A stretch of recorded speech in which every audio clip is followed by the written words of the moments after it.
Hello friends, welcome to code for real world. इस video में हम बात करेंगे किरचॉफ सेकंड लॉ की, जिसका दूसरा नाम है वोल्टेज लॉ। इसको वोल्टेज लॉ भी बोलते हैं। इस लॉ का यूज़ करते हैं हम किसी भी सर्किट के अंदर करंट और पोटेंशियल निकालने के लिए, दैट इज़ वोल्टेज निकालने के लिए। यानी कि इसको यूज़ कर हम किसी भी सर्किट के किसी भी पार्ट के अंदर, दैट इज़ डिफरेंट पार्ट के अंदर करंट की वैल्यू निकाल सकते हैं और वोल्टेज निकाल सकते हैं। सो देखते हैं Kirchhoff's second law, that is voltage law, और एक नाम हो रहा है लूप लॉ, क्या होती है। पहले हम सीखेंगे इसकी डेफिनेशन, ये होती क्या है। फिर हम इसको अप्लाई करना सीखेंगे कि इसको अप्लाई कर कैसे हम किसी भी सर्किट के अंदर करंट की और वोल्टेज की वैल्यू निकाल सकते हैं। So it states that in close circuit, किसी भी क्लोज सर्किट के अंदर, देखो क्लोज सर्किट होना ज़रूरी है क्योंकि जब तक सर्किट क्लोज नहीं होगा तब तक उसके अंदर से करंट फ्लो नहीं करेगा। ठीक है, तो क्लोज सर्किट की बात करेंगे। कहते हैं क्लोज सर्किट के अंदर algebraic sum of all voltage, ठीक है, वोल्टेज को ईएमएफ भी बोलते हैं, electromotive force, is equal to the algebraic sum of product of current and resistance. कहते हैं देखो अकॉर्डिंग टू ओम्स लॉ क्या कहती है, ओम्स लॉ कहती है V इक्वल टू में IR। ठीक है, उसी को यूज़ करते हुए किरचॉफ्स लॉ कहती है कि पूरे सर्किट के अंदर, क्लोज सर्किट के अंदर जितने भी वोल्टेज हैं, जितनी पोटेंशियल है, उन सब का एल्जेब्रिक सम, उनका समेशन क्या होगा, ज़ीरो होगा।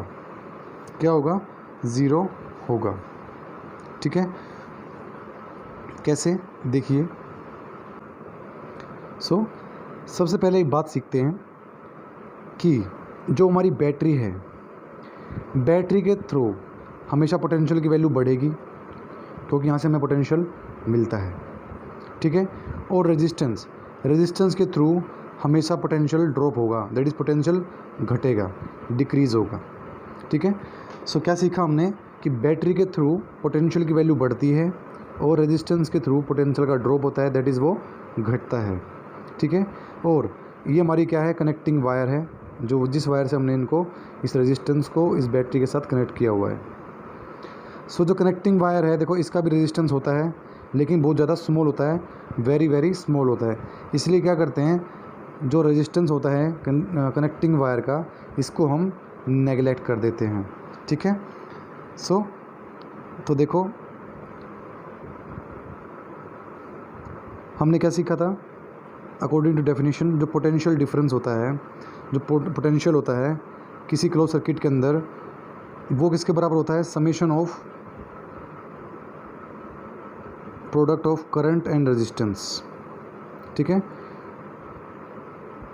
ओवरऑल जो होगा किसी सर्किट के अंदर जो पोटेंशियल का चेंज होगा वो क्या होगा, ज़ीरो के बराबर होगा। ठीक है, the change in potential is zero, as we know कि क्लोज सर्किट के अंदर जो चेंज होगा वो क्या होगा, ज़ीरो होगा। सो ये देखिए, मान लीजिए जो हमारा पोटेंशियल है, हमें मिल रहा है बैटरी से, वो 5 वोल्ट है। कितना है, 5 वोल्ट है। और जो यहाँ से ड्रॉप होगा वो कितना होगा, देखो करंट आ रहा है 5 एम्पियर और रेजिस्टेंस क्या है, 1 ओम, तो इनका मल्टीप्लाई क्या हो जाता है, 5 वोल्ट। पोटेंशियल क्या होगा यहाँ से, 5 वोल्ट। 5 वोल्ट मिला और 5 वोल्ट का ड्रॉप हो गया, दैट इज़ माइनस का 5 वोल्ट होगा, दैट इज़ ड्रॉप हुआ है तो माइनस लेंगे, ड्रॉप हुआ है तो माइनस का साइन लगेगा। तो इन दोनों को ऐड करेंगे, समेशन करेंगे इनका, तो क्या आएगा, ज़ीरो। ओके, सो ये बात हमने सीखी है। Algebraic sum of change in potential around any close loop और सर्किट इन्वॉल्विंग रजिस्टर, जिसके अंदर रजिस्टर भी हैं और सेल भी हैं, उसके अंदर ड्रॉप कितना होगा, ज़ीरो। दैट इज़ टोटल क्या हो जाएगा, टोटल पोटेंशियल हो जाएगा ज़ीरो। ठीक है, तो क्या कह रहे हैं, algebraic sum of changes in potential around any close loop involving resistor and cell the loop is zero. ठीक है, तो ये लॉ कहती है कि किसी भी सर्किट के अंदर अगर आप मेनली क्लोज सर्किट होना चाहिए, क्लोज सर्किट के अंदर अगर आप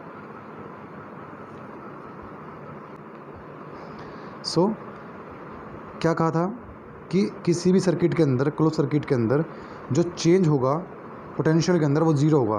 कैसे? अगर समेशन करते हो सारे के सारे पोटेंशियल का, ठीक है, पोटेंशियल क्या होता है, V इजकल टू में IR, दैट इज़ करंट का और रेजिस्टेंस का प्रोडक्ट, उन सब का समेशन करने के बाद जो नेट पोटेंशियल आएगा, नेट पोटेंशियल में जो चेंज आएगा, चेंज क्या आएगा, ज़ीरो आएगा। सो इम्पोर्टेंट इसमें ये बनता है कि इसको कैसे अप्लाई करते हैं। डेफिनेशन तो ईजी है, लेकिन इसको अप्लाई करना ही बहुत ज़्यादा इम्पोर्टेंट है, क्योंकि अगर इसको अप्लाई करना सीख गए तो हम किसी भी सर्किट के अंदर इजीली करंट की वैल्यू को और पोटेंशियल की वैल्यू को निकाल पाएंगे। तो चलिए इसको अप्लाई करना सीखते हैं। सो किरचॉफ लॉ की खासियत क्या थी, सेकंड लॉ की, मैंने पहले बताया था। इस लॉ को यूज़ करके हम किसी भी कॉम्प्लिकेटेड सर्किट के अंदर उसके डिफरेंट पार्ट में करंट की वैल्यू इजीली निकाल सकते हैं। तो देखिए ये हमारा सर्किट है, ठीक है। जब भी एक कॉम्प्लिकेटेड सर्किट होगा उस सर्किट को हम डिफरेंट पार्ट्स में डिवाइड कर लेंगे।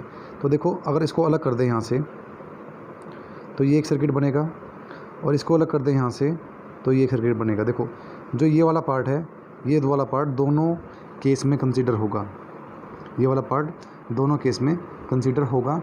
तो वन बाय वन दोनों पार्ट्स को हम सोल्व करेंगे। सो देखो ये पार्ट दोनों में यूज़ होगा, क्यों होगा, देखो ये दोनों में कॉमन है। और जब ये सर्किट बनाएंगे, अगर ये एक कमरा बनता है तो ये इसके अंदर वोल्ट कंबाइन होगी, अगर ये कमरा बनता है तो ये इसके अंदर भी कंबाइन होगी, ठीक है। तो ये दोनों केस में यूज़ होगी, दोनों सर्किट में यूज़ होगी। तो दोनों सर्किट को अलग अलग स्टडी करेंगे। तो देखिए पहले हम इस पार्ट को पढ़ते हैं इन फर्स्ट लूप। पहले लूप में देखो यहाँ से कितना वोल्टेज आया, 4 वोल्ट, ठीक है। फिर देखो यहाँ से करंट कितना आया, I1। ये I1 करंट में से दो करंट निकले, एक I2 और एक I3। I2 चला गया इस वाले पार्ट में और I3 चला गया इस वाले पार्ट में। तो जो I1 है उसकी वैल्यू क्या होगी, I2 प्लस में I3, ठीक है। क्योंकि इससे जो I1 है इसी से निकले हैं दो करंट I2 और I3, तो I2 इधर चला गया और I3 इधर आ गया। ओके, सो इस वाले की बात कर रहे थे। अब देखो जो I3 है कहाँ से फ्लो कर रहा है, 1 ओम के रेजिस्टेंस से फ्लो कर रहा है। सो रेजिस्टेंस के थ्रू पोटेंशियल का ड्रॉप होता है। सो पोटेंशियल क्या आएगा, यहाँ से करंट की वैल्यू कितनी है I3 और रेजिस्टेंस कितना है 1, तो ये आएगा पोटेंशियल इस वाले पार्ट से यहाँ पे इस रेजिस्टेंस के थ्रू। और ड्रॉप होता है हमेशा, बताया था मैंने आपको, बैटरी के थ्रू पोटेंशियल इंक्रीज़ होता है और रेजिस्टेंस के थ्रू पोटेंशियल डिक्रीज़ होता है। तो क्या वैल्यू आएगी यहाँ पर, नेगेटिव वैल्यू। डिक्रीज़ होगा तो ड्रॉप होगा तो नेगेटिव साइन। तो I3A, तो यहाँ से I3 की वैल्यू आ जाएगी 4 एम्पियर, 4 एम्पियर करंट आ जाएगा। एक तरीका तो ये है, इसको चाहे तो इस तरीके से भी लिख सकते हो कि जो बैटरी का वोल्टेज है वो एक तरफ लिख लेते हैं और जो बाकी रेजिस्टेंस के थ्रू करंट आएगा उनको एक तरफ लिख लेते हैं, दैट इज़ इक्वल टू के साइन के राइट हैंड साइड लिख लेते हैं। तो यहाँ से सीधा दिखेगा आपको कि I3 की वैल्यू क्या आएगी, 4 एम्पियर। नाउ अब बात करते हैं इस सर्किट की। देखिए इस सर्किट के अंदर पोटेंशियल कितना है, यहाँ पे 2 वोल्ट। करंट कितना आ रहा है, यहाँ से देखो ये I2 यहाँ पे आ रहा है, I2 इंटू में I, that is I2 into में 1, ये यहाँ से हो जाएगा पोटेंशियल। यहाँ पोटेंशियल कितना होगा, I2 इंटू में रेजिस्टेंस कितना है 1 ओम। तो यहाँ से पोटेंशियल ड्रॉप कितना आ गया, I2 इंटू में 1 माइनस का होगा बिकॉज यहाँ से ड्रॉप होगा, ठीक है। अब देखिए अब ये I2 यहाँ आ गया और यहाँ से कौन आ रहा है, I3 आ रहा है, ठीक है। अगर आप यहाँ से इधर मूव करते हो, देखो एक बात ध्यान रखना, जब I3 हम यहाँ से आ रहे थे इधर तो हमने इसको नेगेटिव माना था, ऊपर वाले केस में देखो नेगेटिव माना था, अब आप ऐसे मूव कर रहे हो इधर, अब आप ऊपर की तरफ मूव कर रहे हो ऐसे इधर। तो अगर आपने I3 को इधर नेगेटिव लिया है तो आपको इधर इसको पॉजिटिव लेना पड़ेगा, क्योंकि एक ही चीज़ दो डायरेक्शन में नेगेटिव नहीं हो सकती या पॉजिटिव नहीं हो सकती। अगर इधर ये नेगेटिव ली है आपने नीचे की साइड, तो ऊपर की तरफ इसको पॉजिटिव लेना ही पड़ेगा, बिकॉज दो अलग डायरेक्शन है तो साइन भी दोनों में अलग। अगर ये नेगेटिव मानी है तो ये पॉजिटिव होगी ही होगी, ठीक है। तो इस केस में अब जो I3 लोगे वो क्या होगा, पॉजिटिव, ठीक है। तो खास ध्यान रखना इस बात का। ऊपर वाले केस में आपने इसको नेगेटिव ले लिया क्योंकि उस केस में आप ऐसे मूव कर रहे थे नीचे की तरफ। अब नीचे से ऊपर जा रहे हो, इस तरीके से ऊपर जा रहे हो तो क्या लेना पड़ेगा, इसको पॉजिटिव लेना पड़ेगा, क्योंकि पहले आप इसको नेगेटिव ले चुके हो, ठीक है। बात समझे। सो अब देखिए I3 रेजिस्टेंस कितना था यहाँ पे, रेजिस्टेंस यहाँ पे भी 1 था, ठीक है। I3 की वैल्यू कितनी आई थी हमारी, 4 एम्पियर। अब I2 की वैल्यू क्या होगी, 4 प्लस में 2 इक्वल टू में 6 एम्पियर। ये I2 यहाँ माइनस का वहाँ जाके प्लस का हो जाएगा, तो I2 की वैल्यू आ जाएगी यहाँ से 4 प्लस 2 इक्वल टू में 6 एम्पियर, ठीक है। तो यहाँ पे देखो I2 की वैल्यू आ गई हमारे पास और I3 की वैल्यू आ गई, I2 की वैल्यू आ गई और I3 की वैल्यू आ गई। जो I1 था वो था हमारा इनिशियल करंट, ठीक है। जो नेट करंट था हमारा वो क्या था, I1 था। देखो यहाँ से I3 आया नीचे, यहाँ से I3 नीचे आया और यहाँ से I2 आया, यहाँ से I2 आया, यहाँ से I3 आया, दोनों यहाँ पे मिलेंगे, दोनों यहाँ मिलेंगे। I2 प्लस I3 क्या बन रहा था हमारा, I1। तो देखो यहाँ बन गया हमारा I1। तो I1 किसके बराबर था, I2 प्लस में I3 के। ये हमने सीखा था कि ऊपर देखो जो I1 था दो पार्ट्स में डिवाइड हुआ, I2 में और I3 में, ठीक है। सो नीचे आके जब ये दोनों मिले I2 और I3 तो क्या बनेगा, I1 बनेगा। तो I2 प्लस में I3 that is 4 ampere plus में 6 एम्पियर, कितना हो गया, 10 एम्पियर। तो I1 की वैल्यू क्या होगी, 10 एम्पियर। तो देखिए इस तरीके से इसको अप्लाई कर कर हम सर्किट के थ्रू डिफरेंट पार्ट्स के थ्रू हम करंट की वैल्यू को ईजिली निकाल सकते हैं। तो देखिए इस तरीके से भी सोल्व कर सकते हैं इसको। मैंने क्या बताया था कि जो बैटरी है इसको एक साइड रखेंगे और जो बाकी करंट की वैल्यूज़ हैं उनको एरो के ये कह लीजिए इक्वल टू के साइन के उस साइड रखेंगे, ठीक है। तब भी ये उसी तरीके से इजीली सोल्व हो जाएगा।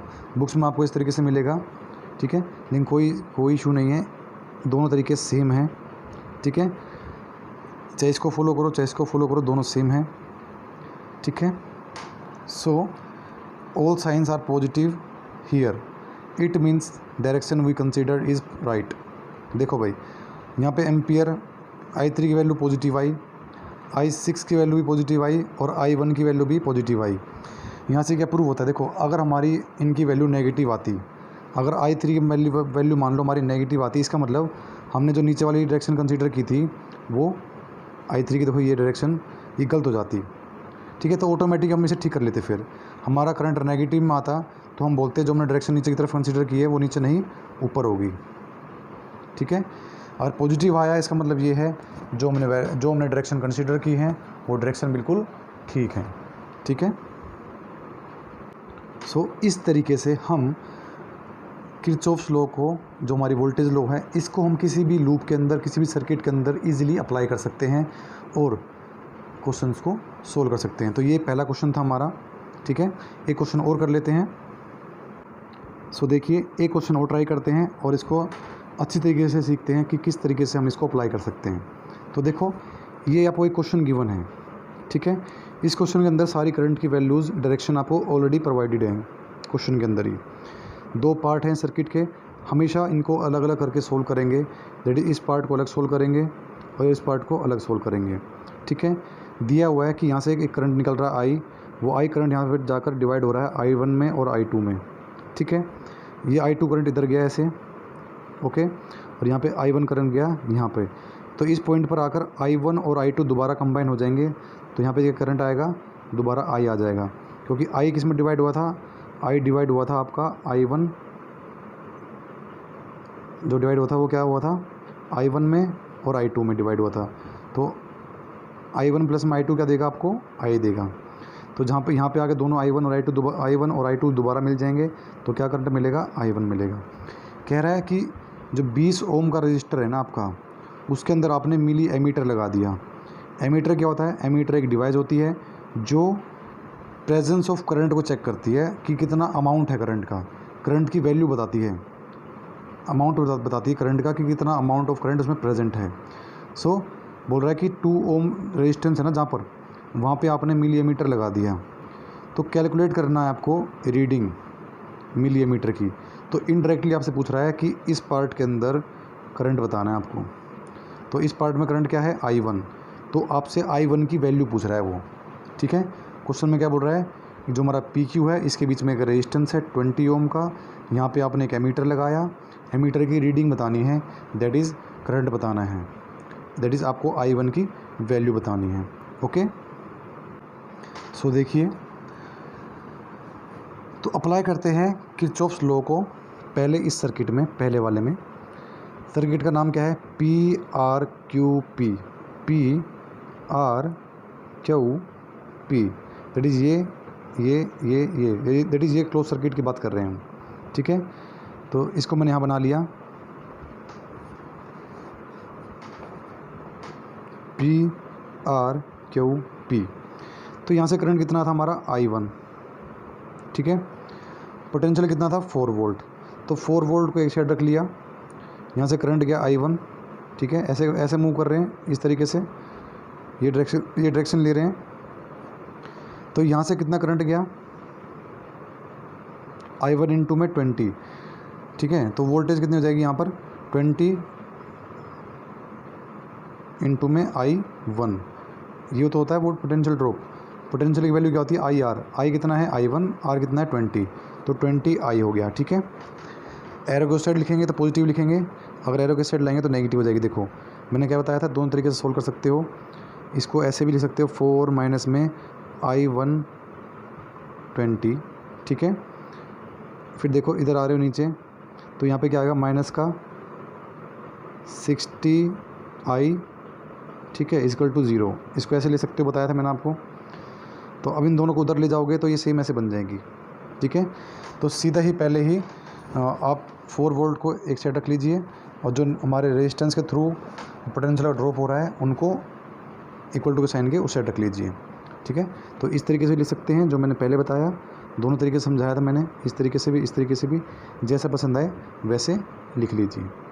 ओके, तो ये आ गई हमारी पहली इक्वेशन करंट की from this part, that is इस पार्ट से हमारी करंट की वैल्यू की इक्वेशन ये आ गई। अब करते हैं इस पार्ट को सोल्व। सो देखो भाई, अब देखो इस पार्ट को सोल्व कर रहे हैं, तो देखो हमारी डायरेक्शन क्या है, ये इधर ऐसे है ना, तो करंट ऐसे जा रहा है, जाना चाहिए था ऐसे नीचे की तरफ, लेकिन जो डायरेक्शन गिवन है उसको ही फॉलो करेंगे। तो ऊपर जा रहे हैं, जाना चाहिए था नीचे, तो पोटेंशियल की वैल्यू क्या लेंगे, नेगेटिव लेंगे, क्योंकि देखो देखने में उल्टी है ना डायरेक्शन इसकी, करंट को ऐसे जाना चाहिए था लेकिन हम जा रहे हैं ऐसे, इसके अपोजिट, इसलिए ले लिया नेगेटिव। ठीक है, अब 20 ओम कितना होगा, यहाँ से पोटेंशियल ड्रॉप कितना होगा, I2, क्योंकि करंट कितना आ रहा है, यहाँ से I2 आ रहा है, I2 इंटू में 200, तो I2 इंटू में 200 इधर आ गया। अब देखो पहले वाले केस में हम ऐसे गए थे, इधर गए थे, तो हमने इसको पॉजिटिव लिया था। ठीक है, अब इधर वाले केस, अब इधर आ रहे हैं ऐसे, इधर आ रहे हैं ऐसे नीचे की तरफ, इस वाले केस में इधर आ रहे हैं, दो ये देखो ये दो है ना, ये वाला पार्ट दोनों में आएगा, इसमें भी और इस वाले में भी। ओके, तो नीचे आएंगे, अब नीचे आ रहे हैं इधर की तरफ, सो डायरेक्शन क्या ले लेंगे, नेगेटिव। यहाँ पॉजिटिव था तो यहाँ पे क्या आ जाएगा, नेगेटिव। ठीक है, सो ये बन गई हमारी सेकंड करंट इक्वेशन। ओके, सो यहाँ से 5 कॉमन ले लीजिए, 5 कॉमन लिया, ये बचा हमारे पास 40I2, 4I1 माइनस का 1। अब देखो हमने क्या सीखा था अभी कि जो I है उससे I2 और I3 बन रहे हैं। ठीक है, तो यहाँ से I2 की वैल्यू क्या आएगी, I2 की वैल्यू आएगी